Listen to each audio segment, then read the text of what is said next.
On today's Locked On Royals podcast, we're going to dive into the weekend that was kind of a disappointing weekend for Kansas City as they lose the series to Detroit, but the bright spot was once again Brady Singer. Brady Singer continues to deal. What does that mean for the future of the Royals and this rebuild? All of that and more coming up on the Locked On Royals podcast, on the Locked On Podcast Network. Your teams every day. You are Locked On Royals, your daily Kansas City Royals podcast. Part of the Locked On Podcast Network, your team every day.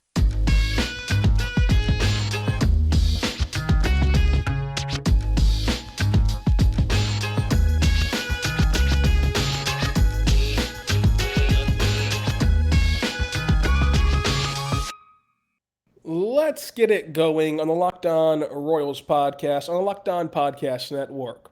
Your teams every day. I am your host, Rylan Stiles. You can follow me on Twitter at Rylan_Stiles. Follow the show on Twitter at Locked On Royals. Email the show lockedonroyals@gmail.com. On today's show, we're going to dive into the weekend that was against the Detroit Tigers, why it was a disappointing weekend, why Brady Singer saved the weekend, and what to take moving forward after this series against Detroit, how that positions Kansas City for this year and beyond. But I want to thank you right now for making Locked On Royals your first listen every single morning, every single day. We are here for you. We are free and available wherever you get your podcasts from, including on YouTube. So check that out as well. Also, check out Locked On Chiefs, recapping that big win against the Arizona Cardinals on their podcast, also Monday through Friday for them. And of course, short week for Kansas City, so make sure you check them out to preview and recap Thursday's game against the Chargers. So, a lot to get to today. I know that the Chiefs' season started over the weekend.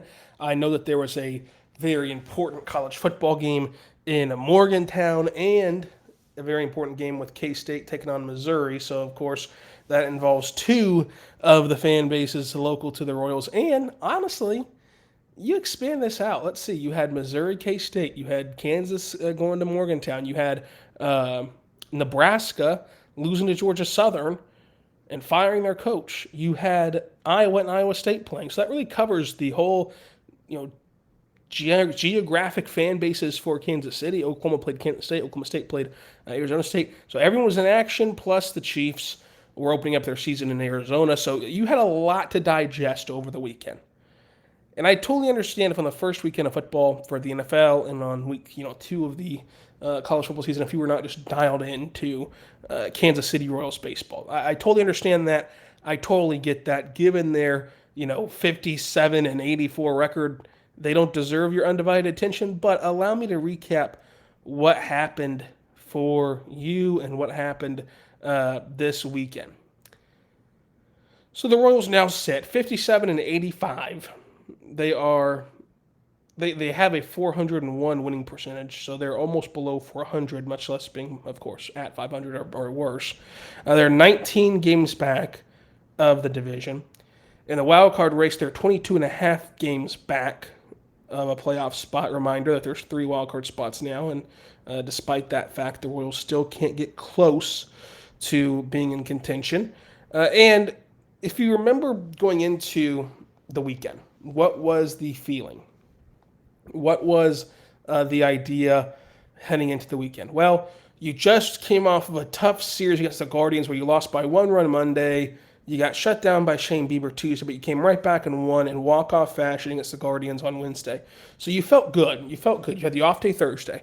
So you go, you lose 2 or 3 against Cleveland, but 2 of them were very competitive games. And in the one that wasn't competitive, it was just a outlier in the sense of like, not an outlier, but it wasn't an outlier, but it was explainable. Let's put it that way. It was explainable. Like, it's totally understandable to get shut down by Shane Bieber. He's a Cy Young guy.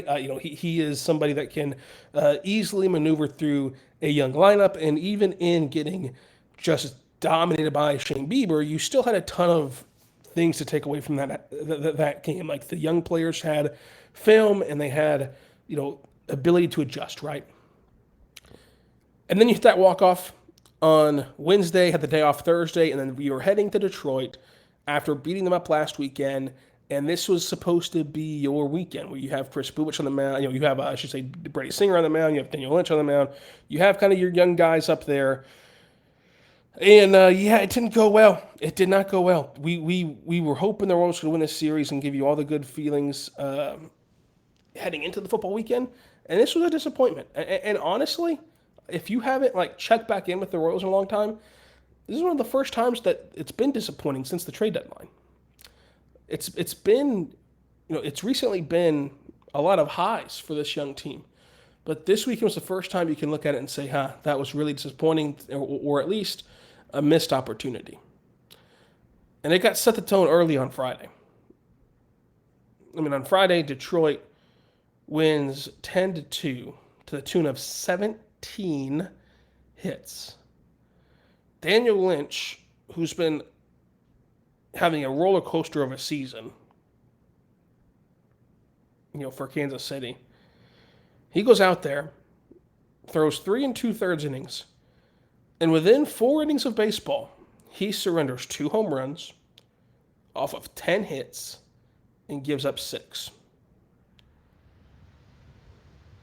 Brad Keller comes out of the bullpen, and in 2 innings, gives up 3 hits, a 2-run shot, I should say a home run solo shot, and then also another run given up with 2 walks as well. So in 2 innings, 5 base runners from Brad Keller, who was once a part of your rotation and was once viewed as the top-end guy in your rotation. And Luke Weaver just continues to be a disaster. 2 innings pitched, a run given up, 3 strikeouts. Honestly, one of his best performances in Kansas City, but still was not great. But I still like the Luke Weaver trade. I know that people wish that they would have given Emmanuel Rivera more time. I get that, but to me, you have a surplus of infield guys, even guys we haven't seen yet, like Nick Lofton. You have a surplus of infield guys. You don't have a lot of pitchers, so whenever exchanging flyers, because let's be honest, as much as we like Emmanuel Rivera, he was a flyer type of guy. He wasn't a sure thing. He wasn't a guy that would project to start every single day. Nothing of that sort or nothing of that ilk.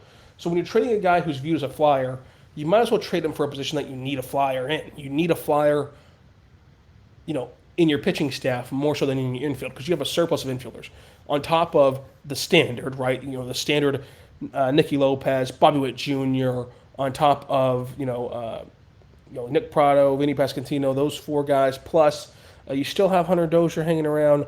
You have Jim Melendez that can play catcher. Like you just look and you have Mike Massey as well. Obviously, that needs playing time. Like seriously, look at this lineup. So you have Bobby Witt Jr., you have Mike Massey, you have Nick Prado, Vinny Pasquantino. Of course, those 2 play first base. Of course, Jim Melendez catches. But then you have Hunter Dozier, who the Royals still like to get time. And even past that, what's coming up down the pike? Alberto Mondesi is still hurt. So we've just gone Mondesi, Dozier, and you can kind of count those on the back end. Massey, Bobby Witt Jr., Nicky Lopez as well. And then we're not even going to count the first baseman and catchers here. So we're already at 5. Then you go down to Nick Lofton, first-round pick. That's 6 infield guys that you really enjoy, like that you really have, you really have high hopes for. Michael Garcia is a guy that you might think can pan out. Is enough of a flyer guy to not give up on at just age 25. I should say age 24.5. Jesus, I should say age 22.5. I think I went through every single number in the book before getting to his actual age. So the point I'm driving at here, we're up to 7 now. The point that I'm driving at here is you have so many of these middle infield guys that you feel comfortable with them panning out to where you can afford to give up on Emmanuel Rivera to trade him in for a flyer on the mound. Because I think that Emmanuel Rivera has a niche. Like he can be a guy that is a great utility bat that can play all over the infield and can come off the bench as a pinch hitter and can spell guys for a day or two. But I think that he does have an MLB career ahead of him. It's just that that's the ceiling of it. That's kind of the extent of it. And so would you rather have him try to pan out into that role, or have Luke Weaver, who could, you feel like if you get him in your system, you get him with your guys, that you can work your magic on him and make him a converted bullpen guy that can be really good for you, or even give him another shot as a starter or whatever. I think that it's much more valuable to have that flyer and Luke Weaver in the bullpen. So this was one of his best outings in Kansas City, but still was not great. But at least it was something to work with moving forward. The Royals lose 10-2, giving up 17 hits. The Royals scored 2 runs on 6 hits, which a 2-hit outing from Nate Eaton was also a great thing to see in this one. But other than that, not much to talk about. Bobby Witt Jr. had a hit. Vinny Pasquantino had a double in this game. Bobby Witt Jr. also, of course, had a 2-out RBI, which was cool. But Friday was just a stinker and one that we'd prefer to forget if you're Kansas City. But something I don't want you to forget is LinkedIn. As you gear up for the fall, you need the right people on your team to help your small business fire on all cylinders. LinkedIn Jobs is here to make it easier to find people you want to talk to faster and for free. So create a job post in minutes on the LinkedIn Jobs to reach your network and beyond of the world's largest professional networks of over 810 million people. Then add your job and the purple hashtag hiring frame to your LinkedIn profile to spread the word that you're hiring with your network so they can help you find the right people to hire. Simple tools like screening questions make it easy to focus on the candidates that you want with just the right skills and experiences so you can quickly prioritize who you'd like to interview and hire. That's why small businesses rate LinkedIn Jobs #1 in delivering qualified hires versus leading competitors. LinkedIn Jobs helps you find the candidate you want to talk to faster. Did you know every week nearly 40 million job seekers visit LinkedIn?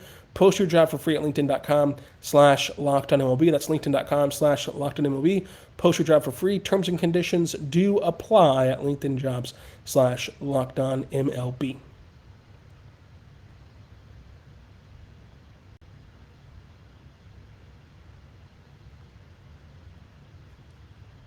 We are back on the Locked On Royals podcast, on the Locked On Podcast Network, your teams every day. I am your host, Rylan Stiles. You can follow me on Twitter at Rylan_Stiles. Follow the show on Twitter at Locked On Royals. Email the show, lockedonroyals@gmail.com. Let's say right now, go check out the Locked On MLB podcast for the national perspective on all of baseball, plus taking you through the stretch run of the regular season. The division that's most competitive is the AL Central, which features the White Sox 3 games back of Cleveland and the Twins 5 games back of Cleveland, which at one time was like a three-way race as recently as last week. So that's been interesting to see. The only division that's technically clinched is the NL West with the Dodgers, but with Houston up 12.5 games, it's not looking likely that Houston will lose that division. It looks like they're going to be able to win it. With New York up 6 games, maybe they can hold on, of course. I think that they will hold on, but that one's more in doubt. And then the Cardinals have a 7-game cushion on the Brewers, and another division that's very, very close is the NL East with the Mets only half a game up on the Braves. So he's going to take you through all of that. Sully will on Locked On MLB. Plus the wildcard chase. Baltimore sits 5 games back of Tampa Bay. The White Sox sit 6.5 games back of Tampa Bay. And Minnesota sits 8.5 games back of Tampa Bay. And in that wildcard race, you have Toronto as the number 1 wildcard team, only up a half a game on Seattle and Tampa Bay for that number 1 spot in the wildcard race. So a lot can still change. In the NL side of things, you have the Brewers 2 games out of the playoffs. Everyone else kind of buried a little bit. The Giants are 10 games out, and the Diamondbacks are 11.5 games out of the playoffs. Philadelphia, a game and a half up on San Diego for that second wildcard spot. They've really turned their season around since firing Joe Girardi, so you can check that out as well. And if you're kind of confused on the playoff format, he'll explain all of that to you as well with updates on how the playoffs look. As of right now, it'd be pretty fun. You have Cleveland and Seattle facing off, with Tampa and Toronto facing off on the wild card side of things. You have St. Louis and San Diego and the Philadelphia Phillies and Braves facing off for the right to go take on the Dodgers and the right to go take on the Mets. A lot of fun stuff happening over there. The playoffs will start October 7th. So from now until then, get set for the postseason with Locked On MLB. Now, let's continue talking about this weekend that was for Kansas City. Friday was a disaster, of course, but on Saturday, The Royals made it a little bit more respectable, losing 8-4. Still, though, surrendering 11 hits to Detroit, and they only scratched together 4 hits of their own. One was a double from Bobby Witt Jr., no other extra baggers for Kansas City. The problem here was John Hazley, 4 innings of 7 hits and 7 runs given up, with 2 walks and a home run allowed. Hazley looked incredible to start the year. He got hurt, and since then has not been the same. And now you're left wondering this offseason and moving forward until we can get a bigger sample size. You're left wondering, was his hot start a flash in the pan? Was it due to, just not having a book on him if you're MLB hitters? Or was it legit and he got hurt and that's why his performance has gone down? Because the downtick in production does directly coincide with his first injury. And so this is one that you can look at glass half full or empty. I think that if you want to be a skeptic and say the league's figured him out and it doesn't have anything to do with the injury, you can do that. But if you want to be someone who's more on the positive side, you can be like, look, let's see what he does after a full offseason, after he gets fully healthy in the offseason and isn't just going out there because he can go out there physically and can actually kind of, he adjusts to hitters, but also he gets healthier this offseason. So I'm kind of in the middle with Hazley. I don't want to really lean either way, and I don't like to do that, of course. It's kind of a cop-out, but for me, we just don't have a large enough sample size of him being healthy. Because when he was healthy, he was great, but he got hurt early on, and it wasn't enough sustained period to say, okay, that's who he was pre-injury. Like pre-injury, that's who he actually is. Post-injury, this is not who he is. Because, he could have fallen off the cliff even if he stayed healthy, just because guys adjust quicker and guys had more of a sample size on them, themselves. So I'm not sure what Hazley's going to be. I think that at most he's a 4th or 5th starter, though. I think that I'll go out there and say that right now, that I think that he doesn't really have a shot to be any higher than a 4th starter. But if he can even reach that ceiling is yet to be determined. Snyder gives up 1 run on 2 hits in 1 inning of work. Amir Garrett comes in. He's fantastic again. Gives up 2 base runners, a hit and a walk, but struck out 2 and did not give up a single run. Carlos Hernandez, 1 inning of clean baseball with a strikeout. Of course, Carlos Hernandez had a great close of the year last year as a starter. Now he's relegated to that bullpen role full time. But the big story to me is the lineup in this game. Look, it's 2022. 8 runs is going to happen, and it shouldn't really be a death sentence for you. But when your lineup just goes out there and no hits from Andrew Melendez, 1 hit from Bobby Witt Jr., 2 hits from Salvador Perez, no hits, no hits, no hits, no hits, no hits, no hits, no hits throughout the rest of your lineup until you get to the 9th hitter, Nicky Lopez, who had 1. That's just not going to win you games. It's just not. You take away Nicky Lopez's hit, you take away Bobby Witt Jr.'s single hit. You don't have any base runners besides Salvador Perez and the 1 walk from Vinny Pasquantino. You need base runners. The Royals had 4 or 5. They had 6 base runners total in this game. Total. Whereas the Tigers had 11 hits and 3 walks. 14 base runners is going to lead to more runs, obviously. And the reason that it's frustrating, I understand baseball happens and sometimes it's just not your day. But it's not as though you're going up against just elite level arms. Now, Manning is having a great season this year. He has a sub-4 ERA. He has an ERA of 3.7. And Chafin is their guy. He has a sub-3 ERA. But I just felt like this was the first series that I felt like the approach wasn't there. It was almost as if they just expected to have success against Tigers pitching, more so than having a game plan heading up there the first 2 games. And that's just kind of what it felt like to me. For the first time. I mean, usually I applaud these guys on their approach, these young players, ever since the trade deadline, but this was the first game where I just felt like it wasn't right. It wasn't there. So let's talk about how Brady Singer saved the weekend for the Kansas City Royals.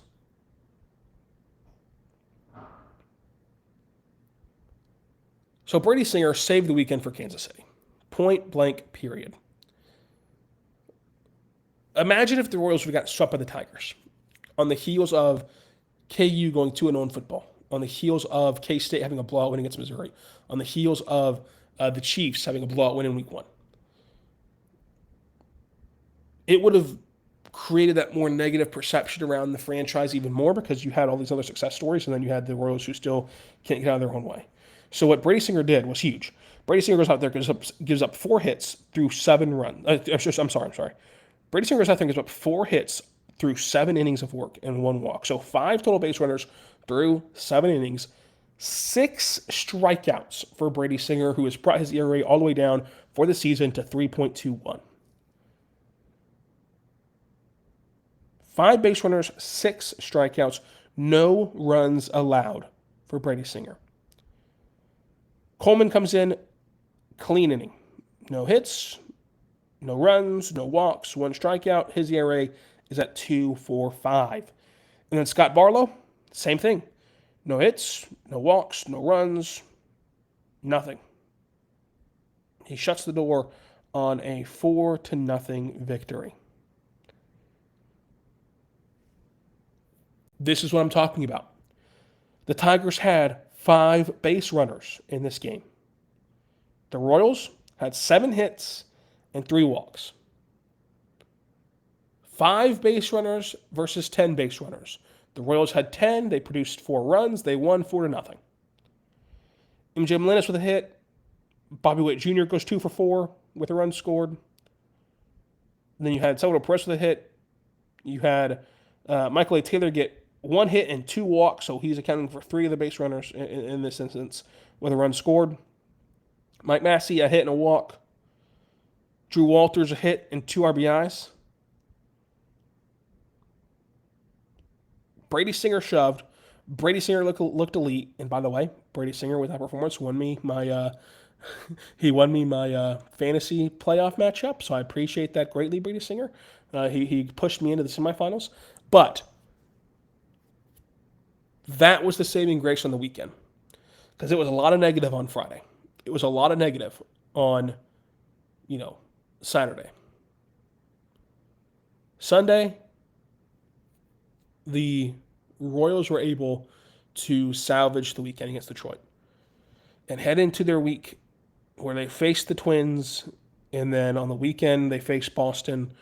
Head into the week with on a better note to try to propel them to a successful week ahead.